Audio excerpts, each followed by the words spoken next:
Ya, penilaian SDA pertemuan ke-9 setelah UTS tentang replacement cost approach, dan ternyata di sini ada 2 grup ya menggunakan replacement cost approach. Jadi saya pikir 2 grup itu nanti yang akan menjelaskan lebih banyak tuh daripada saya gitu kan ya. Apa yang sudah didapatkan selama ini, literatur reviewnya gimana, mau kemana gitu ya, nanti mereka yang akan menjelaskan. Jadi learning outcome-nya di sini adalah memahami market-based approach atau cost-based approach yang menggunakan metode replacement. Jadi teman-teman juga sudah familiar kan ya dengan cost-based approach atau cost approach yang ada di penilaian properti gitu ya, terutama kalau berhubungan dengan properti khusus gitu kan ya. Berarti di sini apa bedanya? Hampir sama. Yang membedakan adalah bagaimana kita bisa mengidentifikasi jasa lingkungan itu berhubungan dengan properti-properti yang di dalam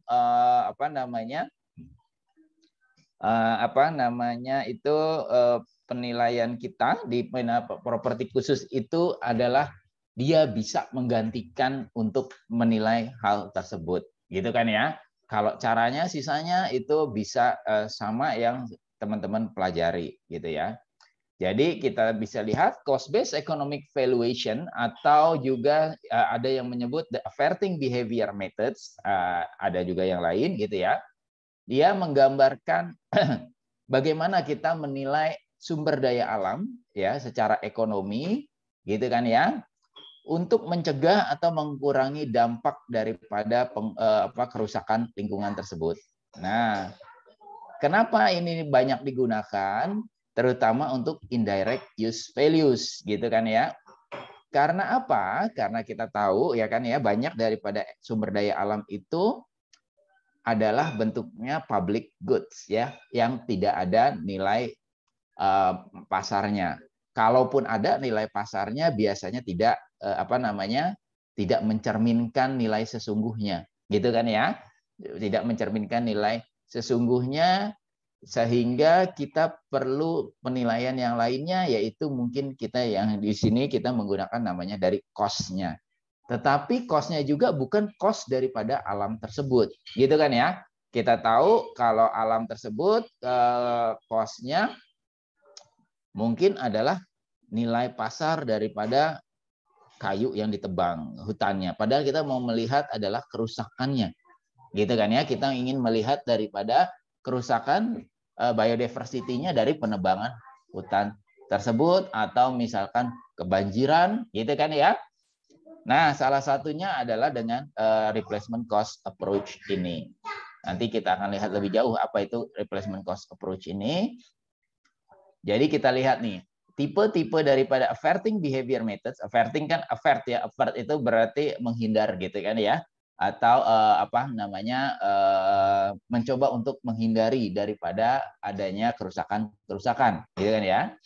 Di sini dikatakan averting behavior methods mengestimasi nilai jasa lingkungan berdasarkan biaya pencegahan kerusakan yang disebabkan oleh hilangnya jasa lingkungan atau biaya pengganti jasa suatu ekosistem.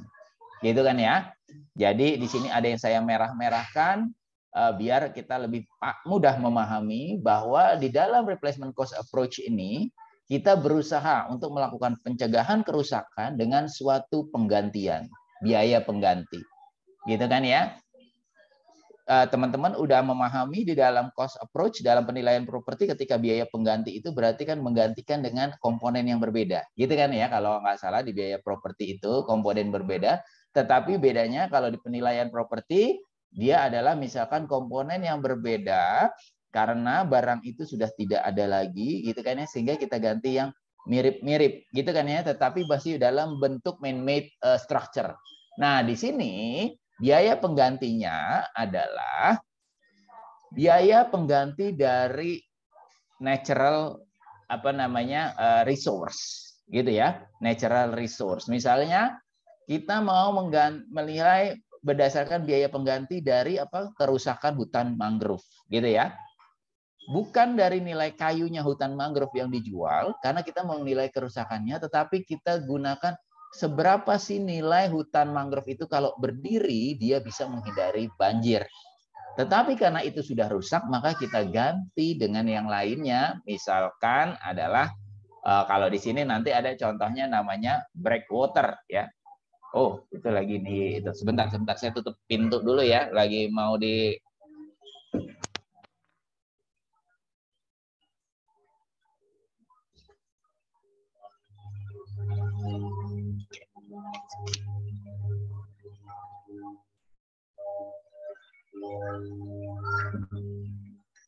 ya kita lanjutkan. Jadi di rumah saya lagi mau ada di fogging, katanya kemarin ada yang kena demam berdarah gitu ya. Jadi semuanya satu komplek di fogging semuanya.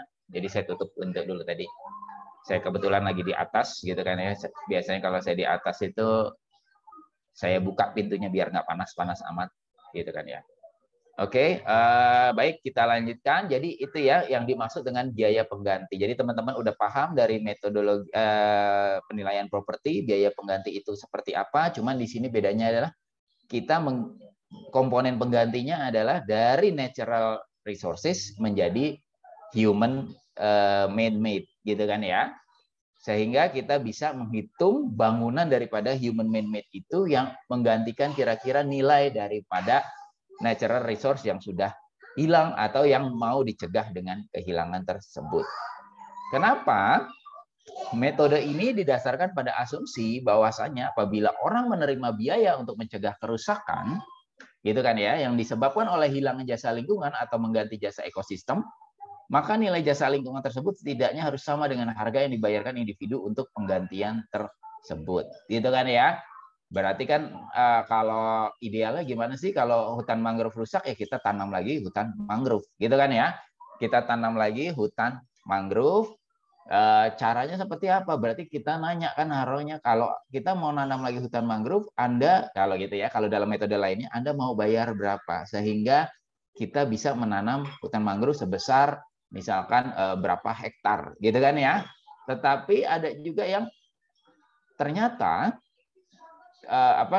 ketika kita tanya gitu ya, orang itu pada, kan kita tahu ya, salah satu karakteristik public goods itu adalah apa?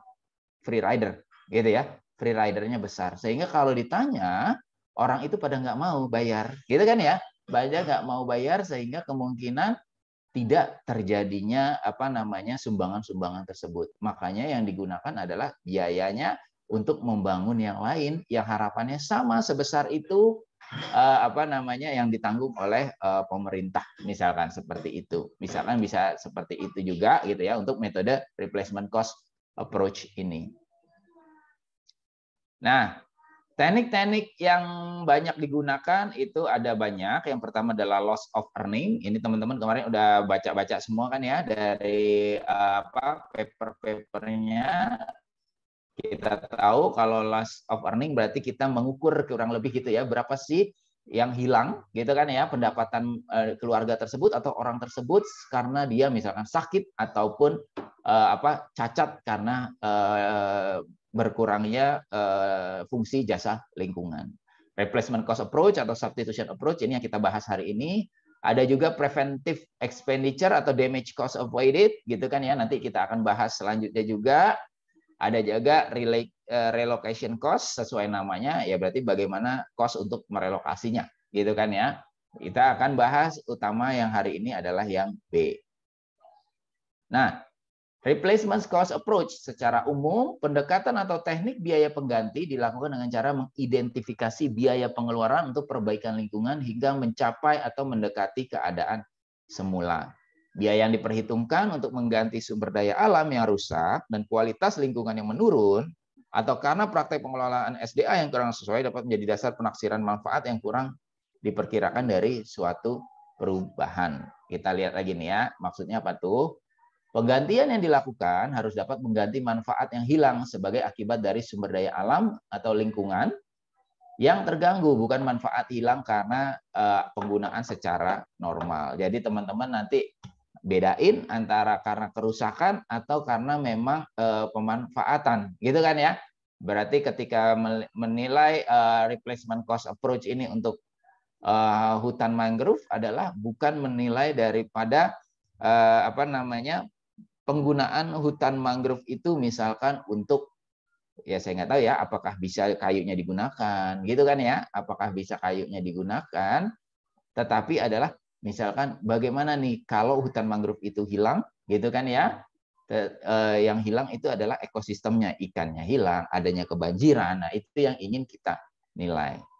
Kita dalam ekonomi ini sebenarnya asumsi ini berlaku untuk semua kegiatan ekonomi, gitu kan ya. Kita selalu mengasumsikan manfaatnya melampaui biayanya, sehingga itu kenapa kita lakukan. Contohnya biayanya berarti kan adalah membangun misalkan tadi ya bendungan, gitu kan ya, atau man-made structure pengganti breakwater itu daripada kehilangan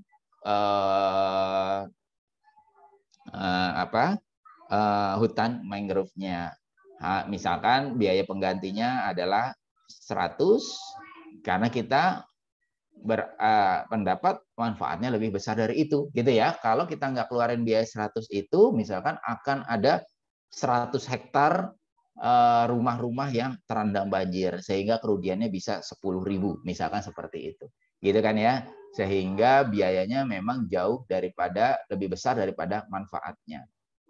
Contoh lainnya lagi, mungkin ini nggak begitu berhubungan ya dengan replacement cost approach, tapi saya ingin kasih tahu bahwa sekarang yang lagi teman-teman dapatkan sekarang yang lagi ramai itu adalah vaksinasi COVID-19, ya kan ya. Vaksinasi COVID-19 itu biayanya jauh lebih kecil daripada manfaatnya, gitu ya. Padahal biayanya itu triliunan ya. Triliunan, yaitu kalau nggak salah sampai sekarang itu pemerintah menganggarkan 58 triliun untuk vaksinasi seluruh masyarakat Indonesia, gitu ya. Tetapi manfaatnya jauh lebih dari itu, gitu ya. Saya ingat pada tahun 2020 akhir tahun 2020 sebelum vaksinasi dilakukan itu, saya termasuk yang salah satu yang tentu yang lain juga banyak, gitu ya. Yang salah satu yang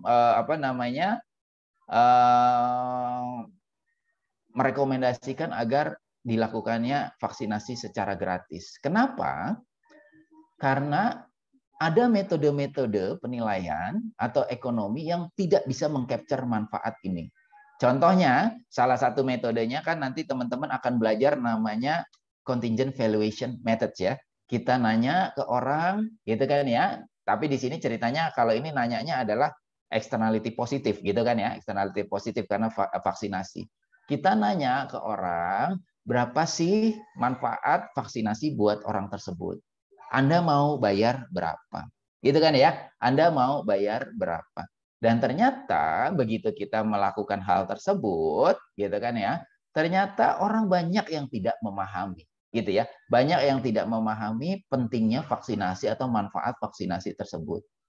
Sehingga ketika dia mau ditanyakan mau bayar berapa, rata-rata itu cuma mau bayar di bawah 100.000.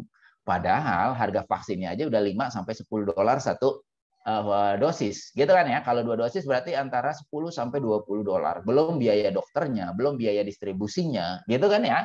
Sehingga pemerintah itu memperkirakan biaya vaksin itu sekitar 400 sampai 600.000, gitu kan ya, untuk satu orang. Sehingga apa? Kalau mereka suruh bayar, gitu kan ya, banyak yang nggak mau, gitu kan ya, karena mereka cuma menilai vaksinasi itu manfaatnya cuma 100.000 ke bawah, sedangkan cost-nya itu lebih daripada itu. Padahal manfaatnya jauh lebih besar daripada itu. Manfaatnya, contohnya, sekarang kita mengalami suatu kondisi yang sangat baik ya. Dalam artian COVID sudah menurun banyak, gitu kan ya. Sudah sangat landai sekali, dimanapun sudah sangat landai sekali. Karena salah satunya gitu ya, salah satunya nih bukan saya bilang satu-satunya, salah satunya karena vaksinasi yang tinggi yang saat ini sudah mencapai lebih dari 70% orang Indonesia minimal dosis pertama. Gitu kan ya? Sehingga banyak orang yang tidak sakit, gitu kan ya? Tidak sakit. Padahal biaya kalau orang sakit itu adalah ketika saya melakukan penggeledahan data, gitu ya, pengguna data karena saya bagian dari PEN itu satu orang rata-rata itu kalau kita rata-rata itu bisa 70 juta, gitu ya, 70 juta. Kalau yang lebih parah bisa lebih dari itu, gitu ya, bisa ratusan juta. Kalau yang lebih ringan bisa lebih kecil dari itu, tetapi rata-rata adalah 70 juta. Dibandingkan dengan rata-rata vaksin yang cuma 600.000, gitu kan ya, berarti sangat rendah. Ditambah lagi apa? Ditambah lagi menghindari kematian, gitu kan ya. Gampangnya kalau kepala keluarga meninggal dalam satu keluarga, berarti kan ada kerugian dari keluarga tersebut ya. Anaknya jadi nggak bisa sekolah dan macam-macam, gitu kan ya. Itu kerugian lagi. Belum lagi ekonominya nggak bisa berjalan, gitu kan ya. Waktu itu kita estimasi manfaat dari vaksin ini itu mencapai berapa ya waktu itu ya? Udah lama sih, setahun ya. Hampir kalau nggak salah 2.000 triliun, gitu ya. 2.000 triliun. Sehingga waktu itu kami rekomendasikan, oke Pak, 50 triliun, 60 triliun itu masih sangat kecil dibandingkan kerugian 1.000 triliun sampai 2.000 triliun yang akan kita hadapi kalau vaksinasi ini tidak berjalan dengan bagus, gitu ya. Orang banyak yang nolak sehingga dia sakit, gitu ya. Negara harus menanggung biaya dia sakit, gitu. Belum lagi keluarga tersebut kehilangan anggota keluarganya, gitu kan ya. Terutama Delta ini yang lebih parah, gitu ya. Sekarang ada Omikron lagi, gitu kan ya. Omikron lagi itu biayanya sangat tinggi. Sehingga alhamdulillah waktu itu ditetapkan vaksin gratis dan sekarang terbukti ya 70% minimal seluruh orang-orang di Indonesia sudah divaksin. Walaupun masih ada juga ya, walaupun gratis ada yang nggak mau, masih ada juga dengan berbagai macam alasannya, gitu kan ya. Terutama biasanya tuh masyarakat tradisional tuh ya, masyarakat tradisional itu banyak yang menolak vaksin walaupun gratis karena alasannya aneh-aneh, gitu kan ya. Contohnya, nggak mau vaksin, takut meninggal. Nah gitu ya, ada yang ngomong kayak gitu. Padahal banyakkan yang meninggal karena nggak divaksin, gitu kan ya. Penelitian membuktikan banyakkan yang nggak meninggal karena nggak divaksin, tetapi mereka ngelihatnya ada orang ngomong begitu, gitu kan ya. Nah itu terjadi juga. Nah itu ya, itu kita melihat asumsi-asumsi daripada hal tersebut. Kelebihannya ini yang tadi ya. Ketika kita bertanya kepada orang, gitu ya, kadang kita manfaat itu yang kita tanyakan orang tersebut tidak begitu memahaminya, sehingga nilainya itu sangat terbatas, gitu ya, nilainya sangat undervalued. Makanya kelebihan ini dia bisa menilai lebih, harapannya dia menilai lebih, gitu kan ya, dan tidak undervalued, gitu kan, karena harapannya sama nilainya dengan jasa lingkungan yang diberikan.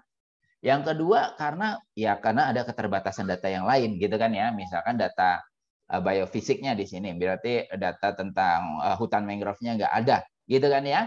Itu kita bisa gunakan replacement cost approach ini. Lalu kekurangannya apa? Kekurangannya juga sama ya sebenarnya. Kita tahu kadang man-made structure-nya di manusia itu tidak bisa menggantikan sepenuhnya, gitu kan ya. Tidak bisa menggantikan sepenuhnya hutan mangrove-nya, gitu kan ya. Tidak bisa menggantikan sepenuhnya hutan mangrove-nya, sehingga masih mungkin itu masih undervalued, dan itu memang rata-rata terjadi masih undervalued ya. Tetapi itu sudah suatu kemajuan yang baik. Kenapa? Karena kalau itu nggak dinilai, berarti nilainya berapa? Nilainya 0, ya kan ya? Kalau nilainya 0, berarti orang tidak ada yang menghargai daripada hutan mangrove tersebut. Ketika tidak ada hutan menghargai, berarti akan ada apa? Akan ada over extraction atau over utilization, gitu kan ya? Nah, ini makanya pentingnya kita tahu walaupun ada kekurangannya, tetapi kekurangannya ini saya pikir masih jauh lebih baik, gitu kan ya, daripada tidak dilakukan penilaian sama sekali. Tahapannya gimana? Siapa yang mau nanya? Arnold, Pak. Oh ya, gimana Mas Arnold? Mengenai tadi, Pak, kan replacement cost method ini bisa kita tanyakan langsung kepada masyarakat, misalkan dengan cara berapa biaya yang mau ataupun WTP dari masyarakat setempat. Nah, seperti yang Bapak katakan. Itu bukan replacement cost ya. Itu Bukan itu apa tadi namanya? Ada yang masih ingat? Kontingen, Pak. Ya, contingent valuations methods itu salah satunya ya.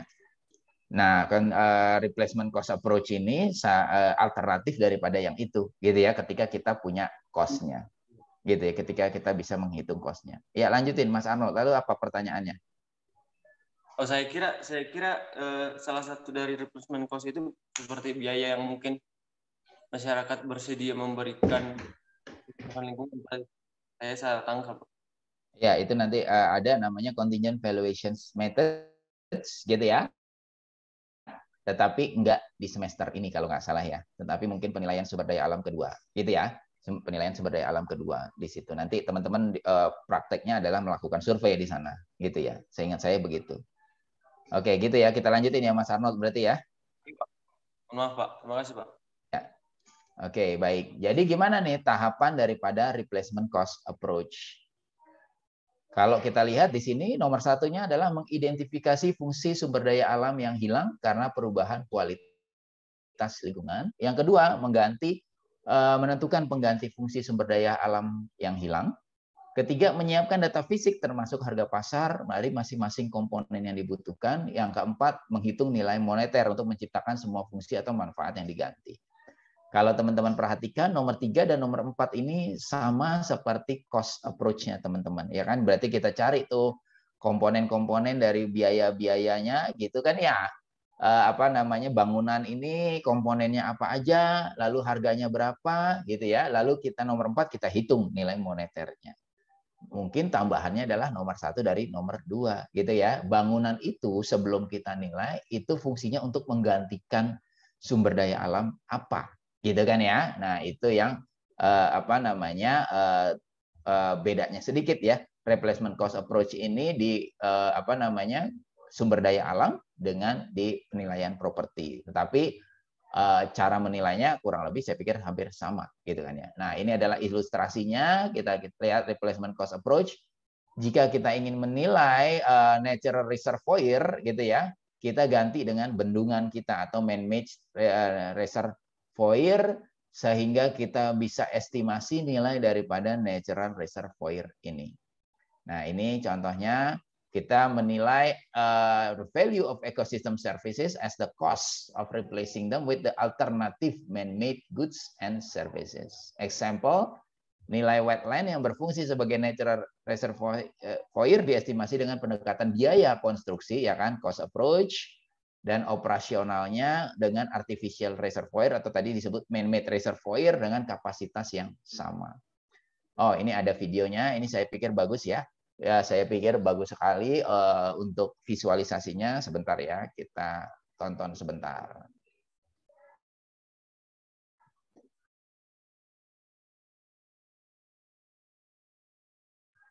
Kita tonton.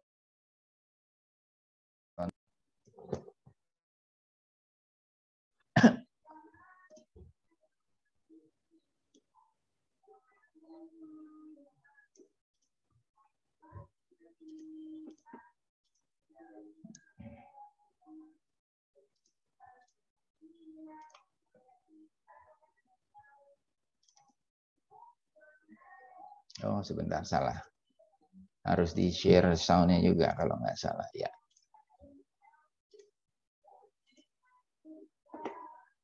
Ya, ini kita tonton bareng-bareng ya. Bagus, saya pikir tentang untuk membentuk bagaimana nih konsep daripada replacement cost approach ini. People receive benefit from ecosystem services even if they're free. If the good is traded, we can take the benefit gained beyond the price as a measure of the value people receive from the trade. But like with many ecosystem services, they're not traded on a market, and we can't just observe prices and quantities traded. We'll have to use a different approach.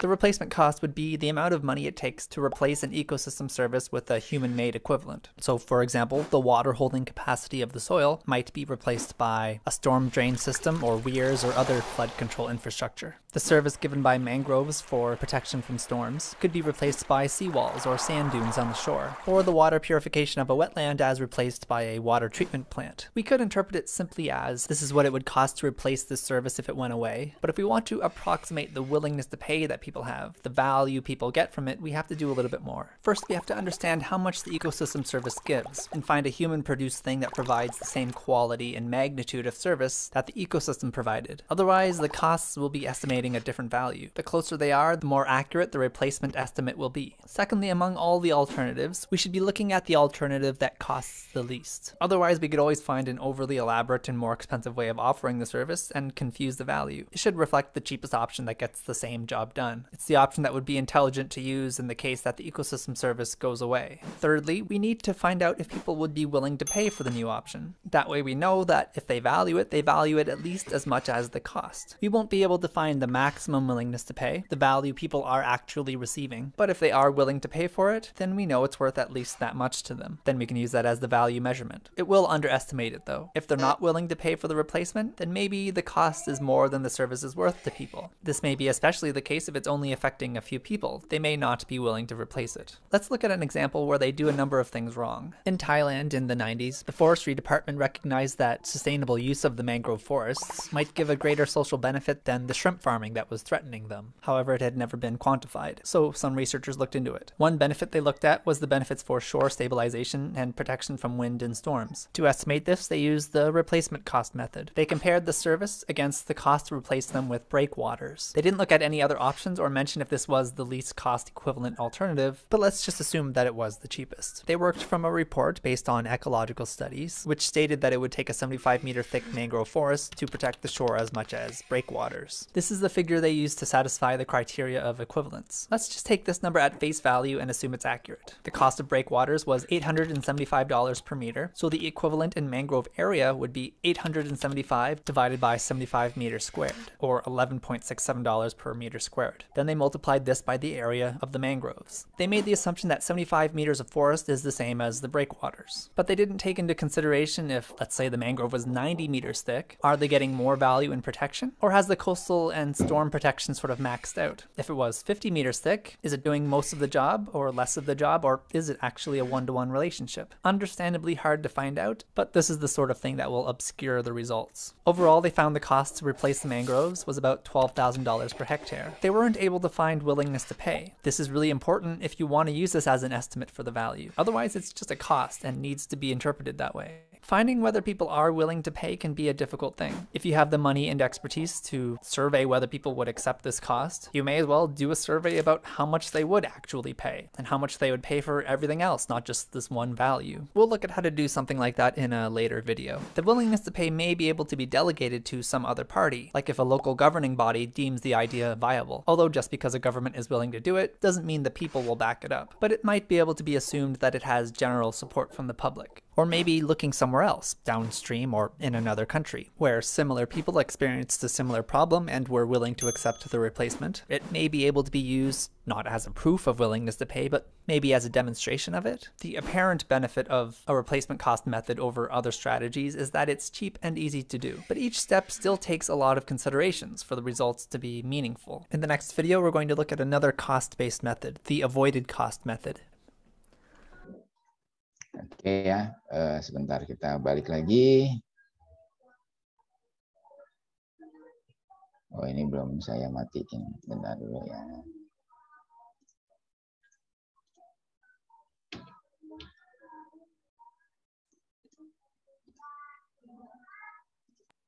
Ya, jadi apa yang bisa kita lihat di sana? Tadi ya, yang pertama, fungsi lingkungan tersebut digantikan dengan teknologi pengganti. Contohnya tadi walaupun agak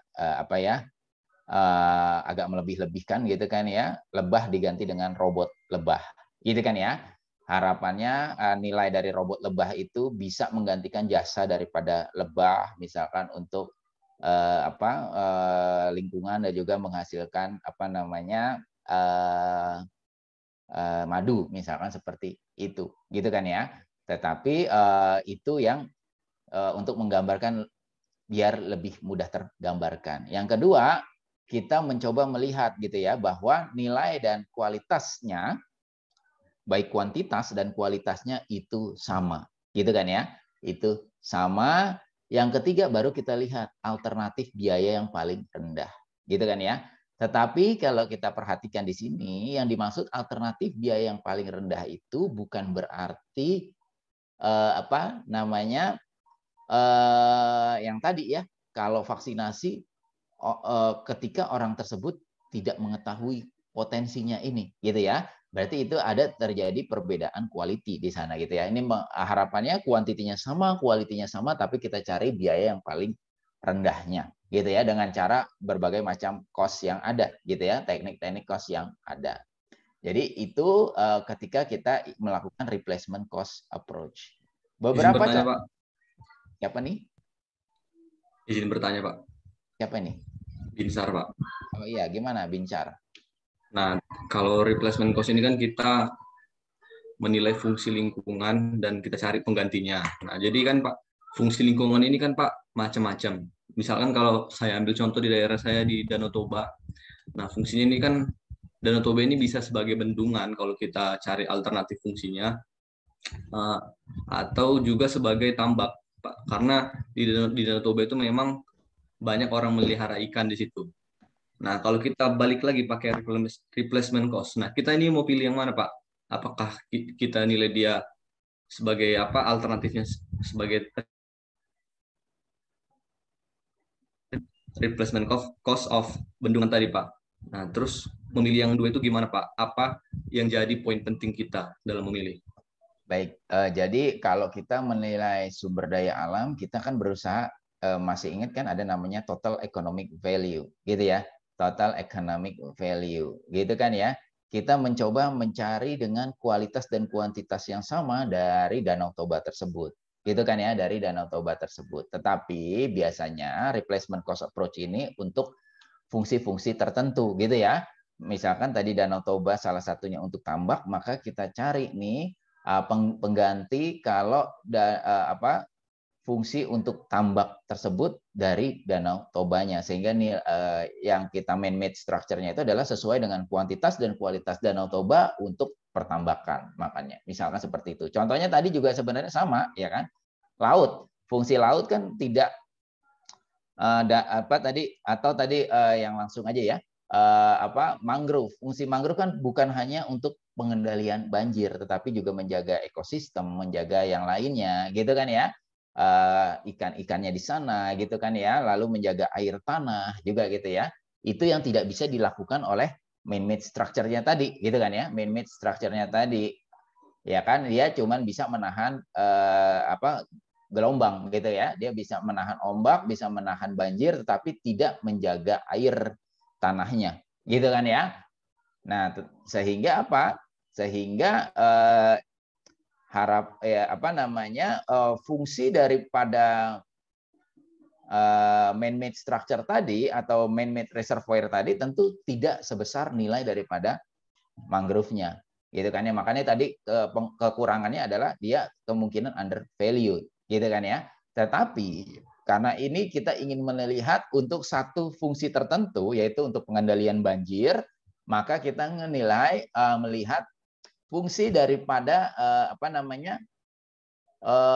hutan mangrove itu untuk pengendalian banjir tersebut, gitu kan ya. Nah, itu yang kita harapkan dengan pembuatan man-made structure ini sama nilainya untuk hutan mangrove tersebut untuk pengendalian banjirnya. Tentu hutan mangrove itu punya fungsi-fungsi yang lain atau yang kita sebut total economic value yang lainnya, itu mungkin yang tidak bisa digantikan oleh man-made structure-nya. Oleh sebab itu, salah satu kekurangannya adalah tadi undervalued tersebut. Gitu kan ya. Gitu Bincar. Ada lagi pertanyaan? Cukup Pak. Berarti ini replacement cost ini kurang bisa mengakomodir lebih dari dua fungsi ya Pak? Itu kalau iya, biasanya berarti fungsinya fungsi tertentu ya. Fungsi-fungsinya fungsi tertentu biasanya dia memang. Oke. Baik, terima kasih Pak. Izin bertanya, Pak. Oh iya, siapa nih? Saya Mika Zumrotun, Pak. Terkait Mbak dengan... Mika, gimana? Iya, Pak. Jadi saya pernah membaca salah satu jurnal dari Google Scholar, Pak. Itu tentang menilai mata air di Gunung Kidul, Pak. Nah, di situ penulisnya menyampaikan bahwa dia menggunakan metode replacement ini dan merasa banyak kesulitan, Pak. Terus dalam penelitiannya itu menggunakan 3 metode sekaligus.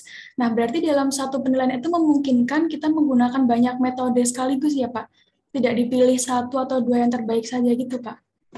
Oke, baik. Jadi kita ngelihat total economic values itu kan pertama jenis penggunaannya fungsinya beda-beda, gitu kan ya? Fungsinya beda-beda. Setiap fungsi yang beda-beda itu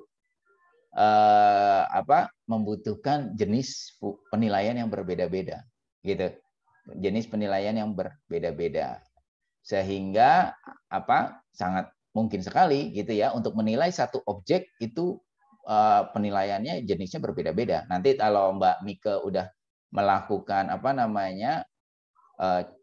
penilaian sumber daya alam, kalau tugas akhir yang ngambil penilaian sumber daya alam gitu ya, itu yang diminta oleh dosennya biasanya hitung dulu nih, identifikasi belum hitung ya, identifikasi total economic value-nya itu kira-kira dari mana aja sehingga metode penilaiannya butuh apa aja gitu, butuh apa saja sehingga itu yang bisa kita mulai dari sana gitu, kita bisa mulai dari sana. Saya ingat kakak-kakak kelas kalian itu ketika melakukan penilaian itu memang bisa sampai 4 sampai 5 metodologi digunakan sekaligus untuk menilai satu satu ekosistem ya, misalkan hutan ataupun apapun yang ada yang mereka nilai itu bisa 4 sampai 5 metodologi gitu ya. Itu bisa terjadi. Dan bahkan satu fungsi pun kadang bisa ada beberapa caranya, gitu kan ya. Ada beberapa alternatif, gitu kan ya, untuk menilai penahan banjir aja tadi ya. Itu kan salah satu bisa replacement cost. Salah lainnya apa? Salah lainnya bisa pakai preventive approach gitu ya. Preventive expenditure gitu kan ya, itu bisa juga dilakukan. Jadi yang baik yang mana? Yang baik tadi kita tahu kalau rumusnya adalah yang mana? Yang fungsinya, kualitasnya, kuantitasnya paling mendekati gitu ya, dan dia biayanya paling murah. Gitu kan ya. Nah, itu yang bisa kita gunakan. Jadi secara prakteknya gimana? Kalau prakteknya nanti kalau udah sudah bekerja gitu ya, sudah bekerja ataupun melakukan penelitian, secara prakteknya biasanya satu fungsi aja itu bisa kita nilai beberapa dengan metodologi memang gitu ya. Apalagi kalau itu nanti Mbak Mika misalkan jadi langsung staf khusus nih untuk Bu Menteri misalkan kayak gitu ya. Bu Menteri itu nggak mau cuman satu gitu ya. Biasanya pasti kita kasih alternatif. Jadi untuk satu poin gitu ya, nomor satu aja misalkan poin ini nilai B gitu ya. Untuk dapat nilai B itu gitu ya, itu kita kasih alternatif. Ini dari alternatif cara 1, ini alternatif cara 2, ini alternatif cara 3. Nanti Bu Menteri yang akan nanya lagi ke kita gitu kan ya, kenapa kita milih 3 itu, dan kira-kira dari 3 itu yang mana yang paling bagus menurut kita gitu kan ya, nanti Bu Menteri yang menentukan gitu. Jadi gitu Mbak Mika nanti ya, siap-siap kalau jadi staf khusus jangan cuman ahli dalam cuman senang ketika satu pekerjaan selesai gitu ya, karena dia akan banyak alternatif memang yang terjadi, yang bisa terjadi gitu Mbak Mika. Ada lagi pertanyaan? Amin. Terima kasih Pak, sudah sangat menjawab. Baik ya, kita lanjutin lagi. Kok masih ini lagi? Nah, contoh aplikasi yang lain adalah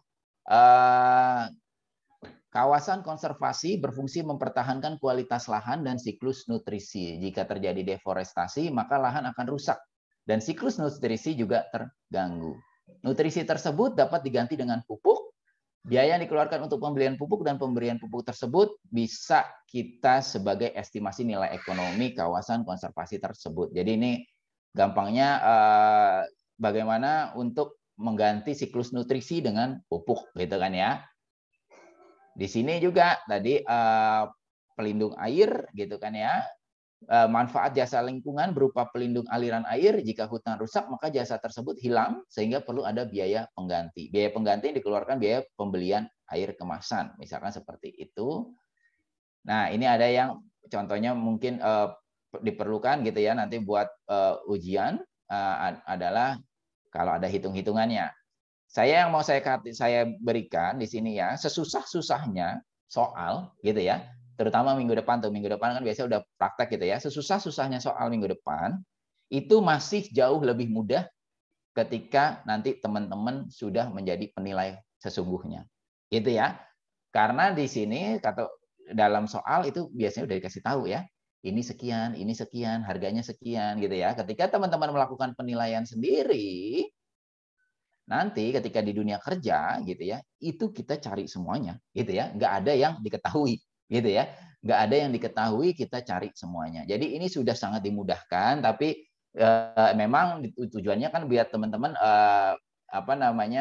ngeklik dulu ya. Oh, kalau penilaian itu kayak gini gitu ya. Kalau penilaian itu kayak gini gitu ya. Di sini contohnya, nilai manfaat tidak langsung hutan mangrove dari fungsinya sebagai penahan abrasi dan gelombang air laut diestimasi dari pembangunan breakwater, gitu kan ya.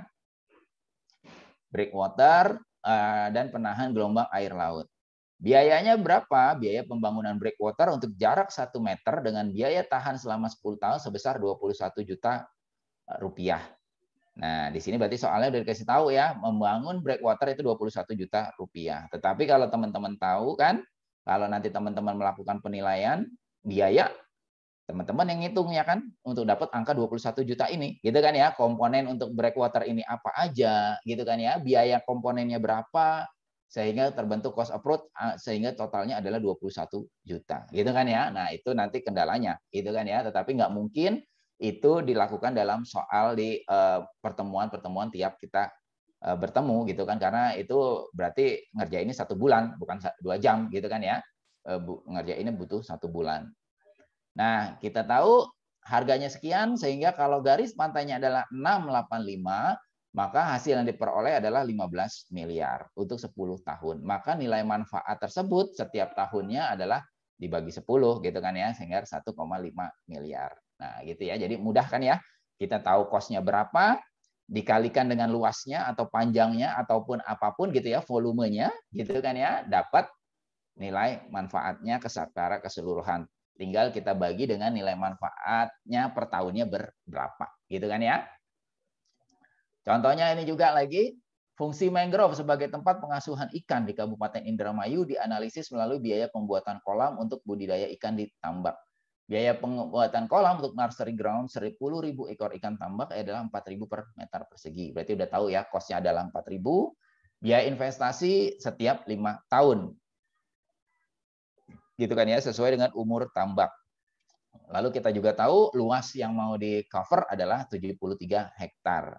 Berdasarkan data di atas, berapakah nilai investasi pembuatan tambak ikan, berapa nilai ekonomi hutan mangrove yang masih utuh sebagai tempat nursery ground, gitu kan ya. Berarti kita lihat, kita tahu luasnya itu adalah 73,88 hektar, berarti atau 738.000 meter. Biaya pembuatan per meter adalah 4.000, maka kita tahu nilai investasinya adalah ya tinggal 4.000 kali 738.000 atau 29 miliar untuk 5 tahun. Sehingga apa? Sehingga yang pertama, nilai investasi adalah 2,9 dibagi 5 tahun atau 591 juta per tahun. Dan berapa nilai ekonominya? Kita asumsikan sama ya. Nilai ekonominya kita asumsikan sama dengan nilai investasinya. Karena tadi ketika kita melakukan penilaian kan di nomor 1, nomor 2-nya kita udah tahu ya kalau ini adalah untuk mengganti fungsi ekonomi yang ini. Dan syaratnya kita berusaha untuk mendekati agar quantity dan quality-nya mengganti jasa lingkungan itu adalah sama. Gitu kan ya, sehingga kita asumsikan nilai investasinya adalah nilai investasinya sama dengan nilai ekonomi daripada hutan mangrove tersebut. Ya, itu aja dari saya. Ada pertanyaan nggak? Kalau nggak ada pertanyaan, giliran saya yang nanya ke 2 kelompok yang ahli-ahli replacement cost approach. Nggak ada ya? Kalau gitu saya nanya dulu ke kelompok 1, Mas Angga. Sehat Mas Angga? Alhamdulillah, Pak. Assalamualaikum warahmatullahi wabarakatuh. Sehat, Pak. Alhamdulillah. Bapak gimana, Bapak? Waalaikumsalam. Sehat, alhamdulillah. Gitu ya. Gimana Mas Angga, kelompoknya sudah sampai mana? Oke, Pak. Alhamdulillah dari kelompok 1, ada 3 PBB penilai kelas 505 mengenai bahasan terkait replacement cost. Tentunya kita sudah mendiskusikan beberapa hal, ya Pak, dari hari kemarin dan sebelum-sebelumnya juga terkait taman kota, ya, objek kita itu taman kota. Nah, di taman kota ini kita lebih menekankan pada karbon yang berada di taman kota itu, Pak. Mungkin boleh saya tampilkan bahasan diskusi kita, boleh nggak, Pak? Boleh, silakan. Oke. Say hey dulu dong, teman-teman. Ada Anissa Wahyu, nih, ada Hafid, ada Ayu. Boleh dong say hey ke teman-teman sama Bapak Bondi. Halo Pak. Ya, silakan ya. Ganti-gantian presentasi juga boleh, daripada saya tanya satu-satu, nanti kan nggak bisa jawab.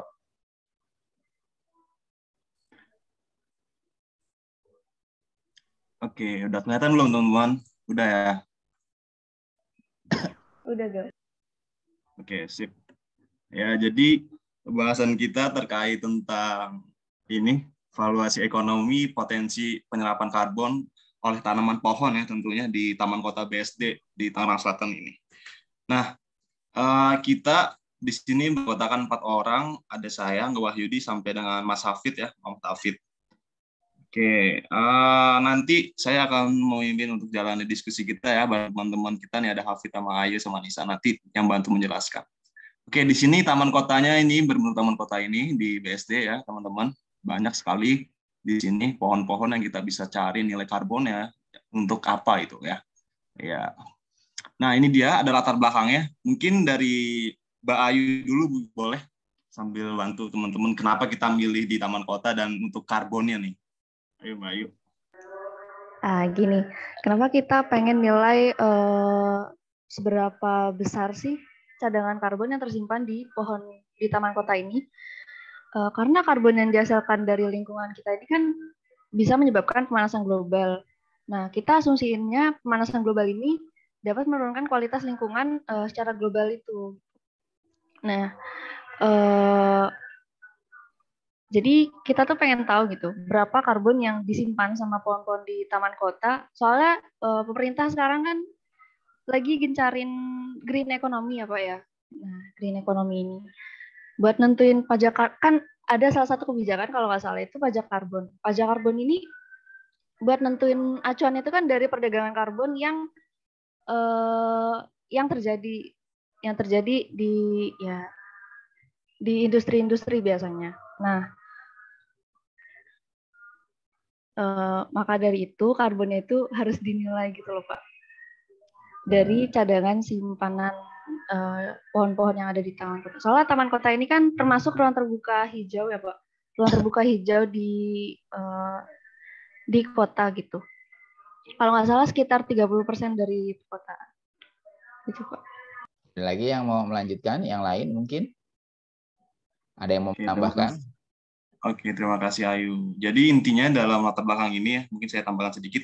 Kita ingin mencari nih replacement cost dari si taman kota ini fungsinya buat apa gitu. Jadi karbonnya kita nilai. Karena di situ kayak biaya tiket ataupun biaya masuknya itu gratis semua. Jadi kita hanya ingin menilai kayak karbonnya itu untuk menyerap di polusi-polusi udara itu gimana nantinya. Nah, nantinya kita konversikan kemungkinan besar menjadi nilai rupiah ataupun mata uang kita gitu. Jadi intinya kita mencari biomasa dulu dari nilai karbon yang nantinya bakal kita konversi lebih lanjut. Gitu inti dari latar belakang kita. Nah, tujuan penelitian ini ya, jadi untuk mengetahui seberapa besar dari nilai ekonomi dari potensi karbon yang ada di taman kota tersebut. Nah, mungkin boleh dilanjut nih oleh Mas Hafid untuk datanya gimana aja nanti kita mau rancangnya kayak gimana nih ya nggak di Mas Hafid boleh. Jadi data yang digunakan itu ada data primer dan data sekunder. Nah, data primer itu bisa didapat dari survei langsung ke Taman Kota BSD yang ada di Kota Tangsel ini. Nah, itu data primer itu dari diameter pohonnya berapa, usia pohonnya, dan jumlah pohonnya, dan jenis pohonnya apa aja. Nah, dan data sekunder itu bisa berasal dari instansi yang mengelola terkait kehutanan. Nah, di wilayah Kota Tangsel ini, sumbernya itu bisa berbagai dengan literatur yang dapat mendukung penelitian di penelitian terdahulu gitu Pak. Oke. Ada lagi yang mau lanjutin? Satu lagi, masih ada satu lagi kan? Baik Pak, izin menambahkan untuk data kenapa kita mencari diameter pohon, usia pohon, dan jumlah pohon juga jenis pohon karena biomasa itu dipengaruhi oleh kerapatan vegetasinya. Nah, di mana itu tuh dilihat dari keragaman ukuran diameter dan sebaran berat jenis vegetasi. Nah, untuk melihat diameter kita bisa mengetahui dari usia pohonnya Pak mungkin. Jadi nanti kalau misalkan untuk mengetahui berat jenisnya tadi kita bakal mengambil data sekunder yang berasal dari instansi kehutanan. Kita bakal tanya apakah mereka punya data tentang berat jenis vegetasi yang ada di taman kota tersebut. Gitu. Oke, tadi di situ saya lihat ada metodologi. Siapa yang mau jelasin tuh metodologi? Mau cara? Jadi, oke Bapak. Sebentar ya Pak. Jadi untuk metodologi ini kita masih bahas diskusi kemarin malam. Ini metodologi kita masih rancang banget. Ini terkait dengan teknik analisis ya Pak, mengenai kualitatif atau kuantitatif ya. Nah untuk perhitungan secara kita kemarin diskusi itu terkait ada kita menghitung biomasa di permukaan atas tanah sama biomasa di permukaan bawah tanah yang mengacu pada rumus seperti rumus-rumus persamaan ini yang kita dapat dari referensi kita, persamaan alometrik ya teman-teman. Nah untuk nantinya biomasa total ini digunakan untuk kayak karbon itu nilainya berapa. Nah, di jumlah ini biomasa atas tanah permukaan yang di atas sama biomasa yang di permukaan bawah itu kita totalin.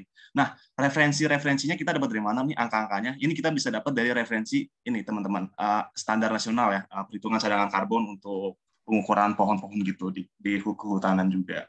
Nah, untuk lebih detail lagi, kita masih olah lagi untuk perhitungan ini. Apakah kita akan lanjutkan ataukah kita revisi sedikit perhitungan biar nggak terlalu menyulitkan kita juga dan biar kita nyaman dan fleksibel nanti ke depannya dan kita enjoy tentunya bareng teman-teman empat orang ini yang berasal dari Tangerang Selatan, ada dari Tangerang, ada dari mana? Dari apa ya? Dari Anissa dari mana Anissa? Lupa aku. Dari Kuningan. Dari Kuningan ya teman-teman. Oke.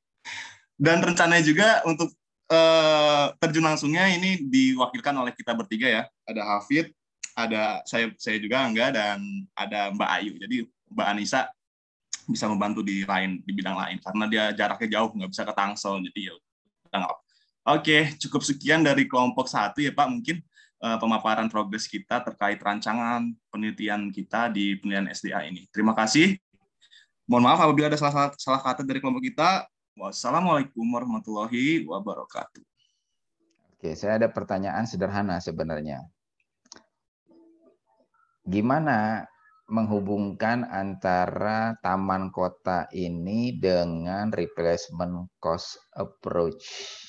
Apa yang menyebabkan ini bisa dimasukkan sebagai replacement cost approach?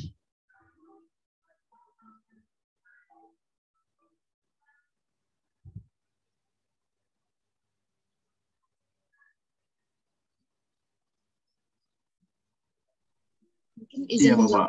Mungkin Anissa dulu. Oke. Jadi kan karbon yang dihasilkan dari lingkungan ini kan bisa dijadiin bisa jadi pemanasan global ya Pak. Nah, pemanasan global itu bisa menurunkan kualitas lingkungan yang ada di sekitaran Tangerang Selatan itu.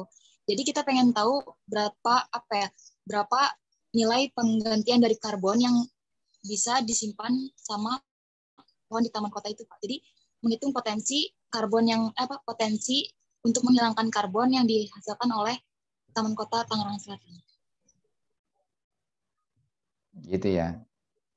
Berarti kalau yang kalian lakukan, kalian kan ingin menghitung nilai karbonnya ya. Nilai karbonnya dengan cara tadi menghitung berapa jumlah pohonnya, lalu satu pohon bisa menyerap berapa karbon gitu, kalau nggak salah seperti itu kurang lebihnya gitu kan ya? Iya Pak. Kalau kita yang pelajari sekarang, replacement cost itu adalah bagaimana kita menggunakan man-made structure. Nah, gimana tuh ngubunginnya tuh?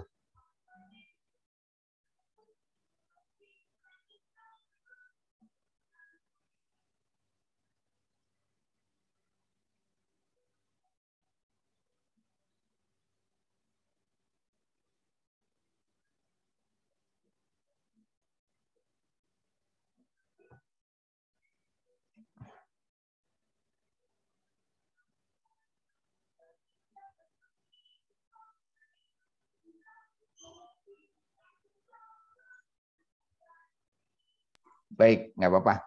Nanti dicari lagi gitu ya. Dicari lagi bagaimana bisa menghubungkan hal tersebut. Tetapi masih bisa. Kenapa? Karena berarti kan namanya taman kota berarti apa? Itu sebenarnya man-made, ya kan? Karena nggak ada hutan, natural forestnya berarti nggak ada kan ya? Yang dibuat adalah man-made forest di sini, gitu kan ya? Tinggal caranya berarti teman-teman mau menghitung apanya nih, gitu ya? Mau menghitung hutannya yang diganti oleh man-made structure ini sebagai penyerapan karbon, berarti teman-teman menghitung biaya pembuatan taman kota, gitu kan ya? Untuk mengganti hutan aslinya, itu mungkin bisa tuh replacement cost approach. Tetapi kalau yang teman-teman lakukan sekarang, sepertinya bukan replacement cost approach ya. Bukan replacement cost approach, tetapi ya nggak apa-apa. Kalau teman-teman ingin fokus ke sana, berarti karena ini pembelajaran, ya masih saya izinkan gitu ya. Tetapi sepertinya yang teman-teman lakukan sekarang itu berarti bukan replacement cost approach ya. Nanti tanya lagi itu apa tuh namanya metodologinya. Nanti cari lagi ya. Oke? Oke, baik Pak. Oke, baik. Makasih ya. Sudah ada perkembangannya gitu ya. Saya lihat tadi. Baik, selanjutnya saya mau nanya grup yang kedua nih, grup ketujuh, Mbak Dea, Mbak Makfiratul Jannah dan Mas Muhammad Syafiq. Gimana nih progresnya? Pak, mohon maaf Pak, izin share screen ya Pak. Oh iya, silakan Mbak Dea.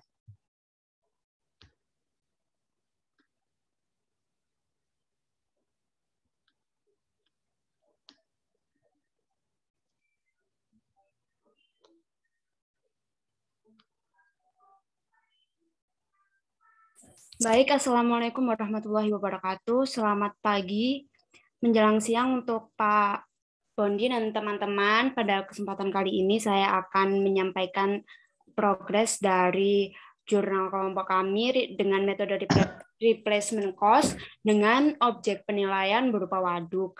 Nah, untuk progres kita selama ini kita masih di tahap untuk mengumpulkan jurnal dengan metode yang sama dengan metode replacement cost. Sejauh ini memang agak sulit Pak untuk menemukan replacement cost untuk waduk. Sejauh ini yang kita temukan itu kayak mangrove dan hutan. Nah, setelah kita mengumpulkan jurnal itu, kita ngobrol-ngobrol sama teman-teman objek mana nih, waduk mana nih yang akan kita nilai karena mengingat kita semua ini domisilinya beda-beda dan di domisili masing-masing itu ada waduknya. Nah, untuk objek-objeknya Mbak Dea dan Mas Syafiq akan menjelaskan. Silakan teman-teman. Oke, baik. Terima kasih kepada Mbak Makfiratul. Ya, jadi teman-teman yang pertama masih di dalam pikiran kita semua ini, maksudnya kita bertiga, salah satu objek yang mungkin jadi penilaian kita nanti adalah yang pertama adalah Waduk Jatiluhur. Kalau sebagai gambaran, Waduk Jatiluhur ini salah satu waduk tertua, bahkan mungkin waduk tertua di Indonesia karena dibangun mulai dari tahun 1957 sampai dengan tahun 1967. Ya, dan yang kita dapatkan sumber-sumbernya, Waduk Jatiluhur ini secara total economic value atau nilai ekonomi totalnya memiliki beberapa nilai. Bisa sudah diidentifikasi. Yang pertama dan misalkan nilai langsungnya, yaitu sebagai penyedia ikan, penyedia listrik, irigasi, jasa wisata, air yang baku, dan air minum dalam kemasan. Contohnya di gambar ini ya. Di gambar yang ini ada kayak tambak-tambak ikan banyak gitu, dan di sini juga ada bendungan untuk listriknya, penyedia listrik. Jadi kemungkinan nanti yang akan kita lakukan sebagai replacement cost adalah ini. Si tambak ikan ini berapa sih biayanya bila tambak ikan di Waduk Jatiluhur ini dipindahkan di kolam-kolam atau di tempat-tempat lainnya. Atau juga listrik dari bendungan ini nih, misalkan nilai totalnya berapa nih kalau mau kita pindahkan. Entah kita bangun di tempat lain atau mengembangkan di waduk-waduk di sekitar Waduk Jatiluhur ini yang sudah ada. Misalkan di Waduk Cirata, ada Waduk Cirata itu bisa kita tingkatkan lagi listriknya bila dianggap Waduk Jatiluhur ini dihilangkan atau dipindahkan, diganti tadi ya, di replacement. Atau juga tadi sebagai penyedia air. Nah, penyedia air itu kan dari Waduk Jatiluhur ini menghasilkan air bersih yang lebih mudah diolah Nah, bila menggunakan replacement cost, nantinya kita akan mempertimbangkan juga berapa sih kalau kira-kira teknologi yang dibutuhkan biar air itu bisa lebih jernih tanpa dari waduk ini ya. Gitu, karena dari waduk tersebut sudah ini. Atau juga kalau dari data fisik Bendungan Jatiluhur yang sudah didapatkan, dia ini memiliki tinggi kedalamannya sekitar 105 meter dengan panjang 1.200 meter dengan volume tampungannya mencapai 2,44 juta meter kubik, 2,44 m kubik ya, atau dengan luas genangan sekitar 8.300 hektar. Jadi replacement cost ini apakah bisa sih kalau membangun si waduk Jatiluhur ini secara keseluruhan dengan data-data fisik yang tadi. Begitu, dari objek yang pertama yang menjadi pertimbangan kita. Lalu selanjutnya ada waduk satu lagi yang akan disampaikan oleh Mbak Dea. Baik, untuk waduk kedua adalah Waduk Langansari. Waduk Langansari ini berada di tengah kota Yogyakarta dan luasnya itu termasuk kecil dibanding waduk-waduk yang lain, sekitar 5.890 meter persegi dan tampungan air sebesar 9.780 meter kubik. Nah, tujuan utama dibuatnya waduk ini itu adalah untuk resapan air dalam kota dan untuk taman terbuka karena di samping-sampingnya itu dibuat jogging track, taman kota, dan pemancingan ikan. Sehingga pada intinya pemerintah itu bertujuan membangun waduk ini terutama untuk ekowisata. Nilai ekonomi dari waduk ini sendiri karena menjadi ekowisata sehingga dapat menambah penghasilan untuk warga sekitar, mulai dari berjualan hingga pendapatan dari penyediaan lahan parkir.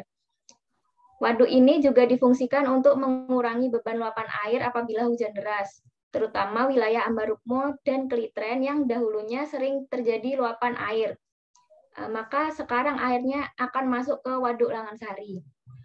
Karena waduk ini luasannya termasuk kecil, sehingga jika luapan yang masuk terlalu besar, akan meluap kembali dan kemungkinan besar dapat terjadi banjir. Sehingga diperlukan replacement cost dengan buatan manusia atau man-made. Nah, menurut saya replacement cost yang cocok untuk kasus ini adalah teknologi pengendali muka air atau hydraulic elevator dam. Teknologi ini sistemnya dibagi menjadi dua tampungan. Yang tampungan pertama itu sistemnya dengan meninggikan muka air, lalu jika sudah penuh akan disalurkan ke tampungan kedua melalui spillway atau seperti tembok pemisah sehingga kapasitas tampungan dapat optimal. Sehingga replacement cost dari waduk ini itu dengan pembangunan dari teknologi pengendali muka air.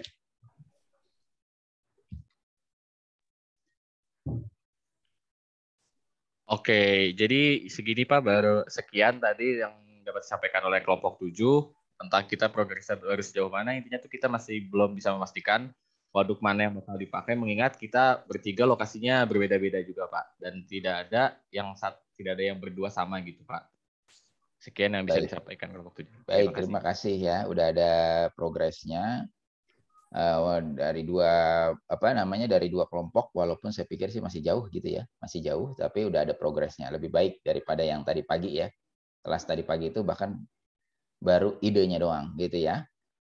Jadi ini udah ada lebih baik gitu ya, walaupun saya pikir masih jauh. Nah, untuk kelompok 7 ini berarti sekarang yang paling bagus adalah tentukan mau yang mana gitu ya. Tentukan mau yang mana, atau bisa juga biasanya sebelum menentukan tiga-tiganya, tadi ya dua waduk ya ceritanya ya.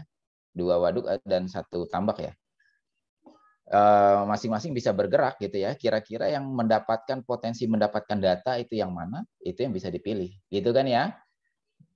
Karena nanti takutnya udah dipilih kita mau waduk yang Jatiluhur atau waduk yang Yogyakarta, ternyata pas kita ke sana nggak ada datanya gitu ya. Jadi mungkin sekarang adalah caranya tiga-tiganya bisa bergerak tuh, entah dia nanya-nanya dulu gitu kan ya, nanya-nanya dulu ini kita bisa dapat data atau enggak. Nah, dan biasanya nanti ketika kita minta data butuh surat resmi biasanya ya. Tapi kalau kita udah punya kisi-kisi dulu, kalau ini kita boleh nih cuman minta surat gitu kan, itu lebih mudah ya. Itu lebih mudah. Atau bisa juga minta surat untuk ketiga lokasi, nanti tiga-tiganya jalan itu juga bisa gitu. Gimana baiknya, tetapi yang pasti semuanya nih ya, nggak hanya untuk 2 kelompok ini harus sudah mulai bergerak ya, harus sudah mulai bergerak, udah semester pertengahan, udah pertengahan semester, dan mulai kepada timnya teman-teman. Berarti nanti kalau udah kelompok yang lain, saya tanya tuh kelompoknya udah sampai mana nih tentang penelitian metode ini, gitu kan ya? Itu akan saya selalu tanyakan. Jadi saya harapin sudah mulai bergerak. Minimal literatur review itu udah ada gitu ya untuk minggu depan, literatur review yang detail gitu ya, dalam artian bagaimana sih dia cara menilai, bagaimana sih metodologinya dia, gitu. Dari mana sih dia ngambil data gitu ya, karena itu berguna juga untuk teman-teman. Oh iya, berarti saya butuh data ini gitu kan ya, karena saya mau ngambil tentang waduk, karena saya mau ngambil tentang hutan kota, sehingga saya butuh data ini, sehingga ketika saya nanti mau minta data ke instansi terkait gitu kan ya, saya udah tahu apa sih yang mau saya minta datanya gitu kan ya. Karena banyak juga mahasiswa itu datang kucluk gitu ya ke instansi terkait, ketika dia bilang minta data, Pak saya mau melakukan penilaian waduk, ditanya balik sama dia, apa data yang kalian perlukan? Dia cuma jawab semuanya Pak, semua pasti nggak dikasih, ya kan? Pasti nggak dikasih. Kita harus sebutin apa data yang perlu kita minta gitu ya. Itu pasti itu kemungkinan lebih besar kemungkinannya untuk dikasih daripada kita nggak menjelaskan gitu ya. Kita mau semuanya ada Pak, apa yang ada di sini gitu ya. Itu kemungkinan nggak dikasih. Oke, baik. Terima kasih kelompok 7 dan kelompok 1 ya tadi ya. Kelompok 1 dan kelompok 7 udah ada progres, berarti minggu depan harapan saya sudah ada progres lebih lanjut. Minggu depan itu kan berarti masih replacement cost, tapi teman-teman melakukan latihan ya. Berarti teman-teman akan melakukan contoh soal biasanya ya, contoh soal. Dan minggu depannya lagi metode yang lainnya, berarti grup yang lainnya akan saya tanya tuh terkait dengan metode yang serupa, bagaimana hubungannya, gitu kan ya, udah sampai mana? Oke. Baik teman-teman, itu Pak, izin bertanya Pak. Ya, gimana Mas Angga? Terkait tadi Pak penelitian kita terkait karbon tadi Pak. Nah, tadi kelompok kita juga ini Pak ada beberapa referensi terkait alatnya Pak, berupa main method itu berupa alat yang namanya Orca gitu Pak. Orca. Nah, Orca ini dia bisa menyerap satu tower Orca itu bisa menyerap 4.000 ton nilai karbon. Nah, itu bisa nggak Pak kira-kira nanti kita tujuannya untuk di Taman Kota itu mencari total nilai karbonnya lalu dihubungkan dengan nilai alat Orca-nya itu Pak, Orca. Ya, boleh, itu bagus. Cuman di Taman Kota ada nggak alat itu? Nah, itu dia Pak, misalkan nggak ada Orca-nya nih Pak, kita boleh nggak kalau kita sekedar kayak memakai studi literatur kalau Orca itu bisa menyerap 4.000, nah tinggal kita bagi aja Mak, satu tower, misalkan kita dapat nilai karbon total di Taman Kota tuh 12.000 ton. Nah, kita bagi aja jadi 4.000. Jadi totalnya ada 3 gitu, kayak gitu, Pak. Atau harus ada banget nih, Pak, alatnya, Pak, Orca gitu, Pak. Ya udah nggak apa-apa deh. Nggak apa-apa, berarti kalian hitung nilai karbon di Taman Kota gitu ya. Berarti kalian balik sekarang ya. Taman Kota ini kira-kira butuh berapa alat itu, gitu kan ya? Sehingga dapat nilainya berapa. Gitu kan ya? Ya, benar Bapak. Oke, ya udah. Dicoba aja dulu ya. Oke, baik ya. Itu dulu dari saya. Kita ketemu lagi minggu depan. Selamat beraktivitas, selamat berlibur. Ya, bye-bye semuanya. Terima kasih. Terima kasih, Pak. Terima kasih, Pak. Terima kasih, Pak.